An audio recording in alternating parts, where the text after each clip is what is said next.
رمضان مبارک تمہیں رمضان مبارک رمضان مبارک تمہیں رمضان مبارک. پھر رحمت کیا کسی خاص وقت میں ہوتی ہے؟ سحری کے وقت ہوتی ہے، افطاری کے وقت ہوتی ہے، یا تراویح کے وقت ہوتی ہے؟ اس کا کوئی خاص وقت بھی متعین ہوتا ہے کیا کہ دماغ کے خیالات کو بدل روک دے؟ یہ تو بے اختیار چیز ہے. بسم اللہ الرحمن الرحیم. السلام علیکم ورحمۃ اللہ وبرکاتہ. ناظرین، جی ایم ٹی میڈیا پر تمام ناظرین کو خوش آمدید. برکات رمضان ٹرانسمیشن کا سلسلہ الحمدللہ بدستور جاری ہے. رمضان مبارک کا بابرکت مہینہ رحمتوں کا مہینہ ہے کہ جس میں نیکی کے اسباب جہاں مہیا کیے جاتے ہیں تو وہی گناہوں کے اسباب بند کر دیے جاتے ہیں، ہٹا دیے جاتے ہیں، ختم کر دیے جاتے ہیں. ناظرین، جہاں جہنم کے دروازے بند کر دیے جاتے ہیں تو وہی جنت کے دروازے کھول دیے جاتے ہیں. مومنین کے لیے جنت آراستہ کی جاتی ہے. رمضان المبارک بابرکت رحمتوں کا مہینہ ہے. اسی موضوع پر ہم بات کریں گے. ہمارے ساتھ موجود ہیں معروف عالم دین مولانا مطیع اللہ صاحب. مولانا صاحب السلام علیکم ورحمۃ اللہ. وعلیکم السلام. مولانا صاحب بہت شکریہ آپ ہمارے اسٹوڈیو میں تشریف لائے. مولانا صاحب، رمضان المبارک کا مہینہ رحمتوں کا مہینہ ہے، بہار ہوتی ہے رحمتوں کی. تو یہ رحمت کیا کسی خاص وقت میں ہوتی ہے؟ سحری کے وقت ہوتی ہے، افطاری کے وقت ہوتی ہے، یا تراویح کے وقت ہوتی ہے؟ اس کا کوئی خاص وقت بھی متعین ہوتا ہے کیا؟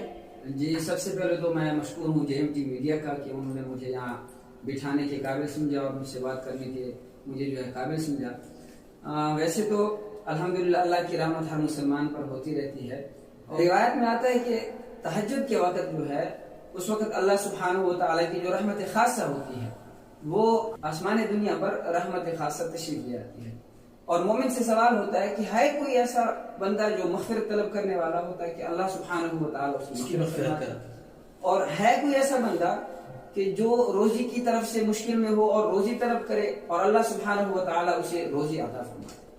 اور تیسرا سوال ہوتا ہے کہ ہے کوئی ایسا بندہ کہ جس کی کوئی حاجت ہو اور وہ اللہ سبحانہ و تعالیٰ سے اپنی حاجت جو ہے وہ پوری کروانا چاہے تو اللہ سبحانہ و تعالیٰ اس کی حاجت پورا کرے. عام دنوں میں یہ جو رحمت ہوتی ہے یہ خاص اور خاص تہجد کے وقت میں ہوتی ہے، لیکن رمضان المبارک کا مہینہ ایسی برکتوں والا مہینہ ہے کہ یہ انعام مومن بندے کے اوپر اللہ سبحانہ و تعالیٰ کی طرف سے 24 گھنٹے ہوتی ہے.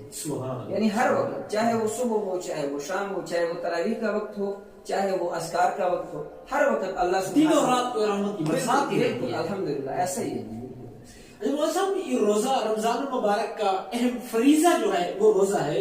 روزے کو کیا کہتے ہیں؟ کیا کھانا پینے کو بند کرنا یا مباشرت سے رک جانا، اسی چیز کا نام کیا روزہ ہے؟ یا روزے میں اس سے ہٹ کر کوئی اور ممنوعات بھی ہیں یا اس کے کوئی اور ایسی چیزیں بھی پائی جاتی ہیں کہ جن کو روزے کے ساتھ منسلک کیا جاتا ہے یا روزے میں ان سے احتیاط کرنا ضروری ہوتا ہے؟ جی بالکل، آپ نے بہت اچھا سوال کیا. ویسے تو اصطلاح یہی ہے، روزہ 3 چیزوں سے رک جانے کا نام ہے. جی بالکل. کھانے سے، پینے سے اور مباشرت سے. بالکل 3 چیزوں سے رک جانے کا نام، صبح سے لے کر شام تک رک جانے کا نام ہے. لیکن اصل میں امام غزالی رحمۃ اللہ علیہ نے اس کی بڑی پیاری تشریح کی ہے. وہ فرماتے ہیں کہ روزہ ان 3 چیزوں کا نام تو ہے، لیکن اس کے ساتھ ساتھ انسان کو اپنے تمام اعضاء کا روزہ رکھنا چاہیے. مثال کے طور پر آنکھ ہے تو فرمایا آنکھ کا اپنا روزہ ہے. جس طرح ایک حوض ہوتا ہے اس میں پانی پائپ وغیرہ سے جاتا ہے، فرمایا انسان کا جو دل ہے اس کی مثال ایک حوض کی سی ہے، اور اس کا جو پائپ ہے وہ انسان کی آنکھیں ہیں. اب آنکھوں سے جو چیز اندر جائے گی دل میں وہی چیز جو ہے جمع ہوگی. اگر آپ اچھی چیزوں کو دیکھیں گے، مثال کے طور پر قرآن پاک کو دیکھنا، اس کی تلاوت کرنا، تو یہ آنکھ کا روزہ ہے. بری چیز کو نہ دیکھنا، نامحرم کی طرف نگاہ اٹھانا، یہ آنکھ کا روزہ ہے. اور فرمایا اسی طرح آپ کی زبان کا بھی روزہ ہے. زبان ایک بہت ہی اہم چیز ہے. بالکل. اکابرین نے، ہمارے جو بزرگ حضرات ہیں، انہوں نے کبائر کی ایک لسٹ بنائی ہے، کبیرہ جو گناہ ہے، اور فرمایا کہ 40 کبیرہ گناہ جو ہیں وہ انسان کی زبان سے سرزد ہوتے ہیں. اس لیے رسول کریم صلی اللہ علیہ وسلم نے فرمایا من صمت نجا، جو خاموش رہا وہ نجات پا گیا. لہذا بری بات نہیں کرنی، کسی کی غیبت نہیں کرنی. اور اسی طرح کام کا اپنا روزہ ہے. مثال کے طور پہ ایک اچھے انسان کے بارے میں ہمارا گمان ہوتا ہے بڑا اچھا ہے، نیک ہے، مخلص ہے، لیکن اگر کوئی آدمی غیبت کر رہا ہے اس کے بارے میں، کہتے ہیں یہ بہت برا ہے، وہ جو آپ کے دل اور دماغ میں اس کا ایک تصور ہوتا ہے اچھائی کا، وہ ختم ہو جاتا ہے. بالکل. تو غیبت سے بچنا چاہیے. جہاں کوئی کسی کی برائی ہو رہی ہو، آپ یہ سمجھے کہ مجھے روزہ ہے تو میرے کان کو بھی روزہ ہے، اپنے کان کو بھی روزہ رکھائیں اور اس محفل سے جو ہے آپ آگے چلیں. اسی طرح فرمایا کہ آپ کی آنکھ کے ساتھ، آپ کی زبان کے ساتھ، آپ کی کان کے ساتھ آپ کے ہاتھ کا بھی روزہ ہونا چاہیے. آپ ہاتھ سے وہ کام کریں کسی مسلمان کی بھلائی کے لیے اپنے ہاتھ کو استعمال کریں. حضرت عبداللہ بن عباس رضی اللہ تعالیٰ عنہ کا مشہور واقعہ مسجد نبی صلی اللہ علیہ وسلم میں اعتکاف پر بیٹھے ہوئے تھے. ایک صحابی آئے کہنے لگے یا عبداللہ میری ایک حاجت ہے آپ کو پوری فرمائیں. کیا حاجت ہے؟ کہا میں نے ایک آدمی کو قرض کے پیسے واپس کرنے ہیں لیکن وقت آ گیا ہے اور میرے پاس پیسے نہیں ہیں. آپ میرے ساتھ تشریف لے جائیں اور اس سے تھوڑی سی مہلت لے کر دیں. تو عبداللہ بن عباس رضی اللہ تعالیٰ عنہ اس نفلی اعتکاف سے اٹھ کر باہر چل پڑے. تو کسی نے کہا عبداللہ آپ کو تو اعتکاف تھا, آپ اعتکاف سے کیسے جا رہے ہیں چھوڑ؟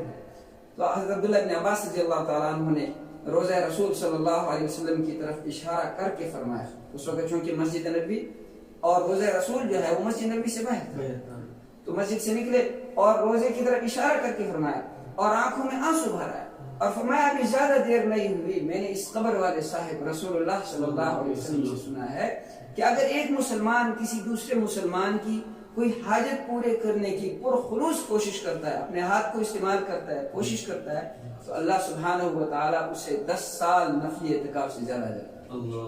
تو آپ کے ہاتھ کا بھی روزہ ہونا چاہیے نیک کام کے لیے. اور آخری جو ہے امام غزالی رحمۃ اللہ علیہ نے فرمایا کہ اپنے دماغ کا جو ہے روزہ, آپ کے خیالات پاکیزہ ہونے چاہیے, اچھا سوچنا چاہیے, ہاں کسی کے بارے میں برا نہیں سوچنا چاہیے, کسی کی غیبت نہیں کرنی چاہیے. یعنی آپ کے خیالات جو ہیں وہ معطر ہونے چاہیے. اگر آپ کوئی بری بات کسی کے بارے میں سن لیتے ہیں تو یہ سوچیں کہ شاید یہ میں نے غلط سنی ہے. کسی کا بھی برا نہ سوچیں, اپنے دماغ کو بھی جو ہے آپ روزہ رکھیں. صاحب اچھا آپ کی بات کا مطلب یہ ہے کہ روزہ صرف کھانے پینے اور مباشرت سے رک جانے کا نام نہیں بلکہ انسان کے پورے جسم کا ہی روزہ ہوتا ہے. آنکھ کا بھی روزہ ہوتا ہے, کان کا بھی روزہ ہوتا ہے, زبان کا بھی روزہ ہوتا ہے. اچھا آنکھ کا روزہ ہوتا ہے, بات سمجھ میں آتی ہے جہاں پہ اپنے آپ کی اپنی بری نظر اپنے آپ کو بچا لے, بندہ بری نظر سے, کان کو بھی بندہ بچا لے گا, زبان کو بھی بچا لے گا, ہاتھ کو بھی بچا لے گا. لیکن آپ نے آخری بات بیان کی دماغ کے بارے میں کہ دماغ کو بھی برے خیالات سے بچا لے. لیکن جو خیالات ہوتے ہیں یہ تو بے اختیار ہوتے ہیں. آنکھ کا بندہ روک سکتا ہے, ہاتھ کو بھی روک سکتا ہے, زبان کو روک سکتا ہے, کان کو روک سکتا ہے, لیکن دماغ کو کیسے روکے گا کہ دماغ کے خیالات کو بندہ روک دے؟ یہ تو بے اختیار چیز ہے. جی بالکل, آپ نے بہت بہترین سوال کیا. دیکھیں ایک ہے خیالات کا آج ہے, وہ انسان کے بس سے باہر ہے, وہ غیر اختیاری چیز ہے, اس میں کوئی پکڑ نہیں ہے. لیکن خیالات کے آنے کے بعد ان خیالات کو تراشنا, ان کو سنوارنا اور ان کو ایک وجود کسی صورت دینا, سانچے میں ڈھالنا, تو یہ جو ہے اس کی اجازت ہے. برے خیالات آتے ہیں, نماز میں بھی آتے ہیں, بہت زیادہ آتے ہیں بلکہ, لیکن پھر اس کے ان خیالات کو پکڑنا, تراش خراش کرنا, ان کو سنوارنا, یہ جو ہے برا ہے. اور اس کے لیے بھی ایک بند ہے. یہ نہیں کہنا چاہیے کہ اگر خیالات آ رہے ہیں تو پھر ان کو کیسے روکا جائے, یا ان خیالات کی تراش خراش سے کیسے بچا جائے. خیالات آتے رہیں گے, لیکن اگر آپ چاہتے ہیں کہ ان خیالات کے تراش خراش سے ہم بچیں, ان خیالات کو جو برے خیالات ہیں, وسوسے ہیں, جو الذی یوسوس فی صدور الناس, جو ابلیس آپ کے دل میں وسوسہ ڈال رہا ہے, آپ اس خیالات کے سامنے موت کا بند باندھ کہ دیکھیں مرنا ہے. اب اگر اس میں ایک خامی ہے یہ والی, تو اس میں 1000 خوبیاں بھی ہیں. دیکھیں پہلی خوبی وہ لا الہ الا اللہ کا قائل ہے, وہ لا الہ الا اللہ کو مانتا ہے کہ جو اتنا عظیم شان کلمہ ہے, 7 زمین آسمان سے اور جو کچھ کے درمیان سب سے زیادہ قیمتی ہے, وہ کلمے کو ماننے والا ہے. وہ اللہ کو ایک مانتا ہے, اللہ کے ساتھ بتوں کو شریک نہیں ٹھہراتا. وہ رسول اللہ صلی اللہ علیہ وسلم کو خاتم النبیین, آخری نبی تسلیم کرتا ہے. وہ کسی اور کو نبوت میں آپ صلی اللہ علیہ وسلم کے ساتھ شریک نہیں ٹھہراتا. وہ کعبہ کو مانتا ہے, وہ کلیسا کو نہیں مانتا, وہ قرآن کو مان رہا ہے, وہ کوئی غیر ایسی کتاب کو نہیں مان رہا ہے جو معتبر نہ, قرآن کے ماننے والا ہے, وہ کعبۃ اللہ کا ماننے والا ہے, وہ نمازی بھی ہے. اگر 1-2 خامیاں ہیں انسان میں, کہتے ہیں نا داغ نہ کر سبھی داغ دار ہے, انسانوں میں کچھ نہ کچھ داغ, بے داغ ذات صرف اللہ وحدہ لا شریک کی ہے. تو ہمیں بھی چاہیے کہ ہم اپنے خیالات کا بھی خیال رکھیں, اپنی زبان کا, اپنے دل کا. اور یہ جو رمضان المبارک کی بہترین ساعتیں ہیں, یہ لمحے, یہ پتہ نہیں اگلے سال میری اور آپ کی زندگی میں آتے ہیں یا نہیں آتے, آج ہیں, اسی پہ شکر کریں اور اس کی قدر کریں. مولانا صاحب بہت شکریہ. جی مولانا صاحب کے بات کا خلاصہ یہ ہے کہ رمضان المبارک کا مہینہ اہم مہینہ ہے, رحمتوں اور برکتوں کا مہینہ ہے, اور اس رحمتوں اور برکتوں میں اپنے اوقات کو قیمتی بنا ڈالے. اور پورے جسم کے روزے کا مطلب ہی یہی ہے کہ انسان اسی مہینے میں اپنے آپ کو گناہوں سے بچا کر اپنا رخ, اپنا بدنی رخ, اپنا روحانی رخ نیکیوں کی طرف موڑ لے. اسی کے ساتھ چاہتے ہیں اجازت آج کے پروگرام کی. ملتے ہیں انشاءاللہ العزیز اگلے پروگرام میں. اللہ حافظ.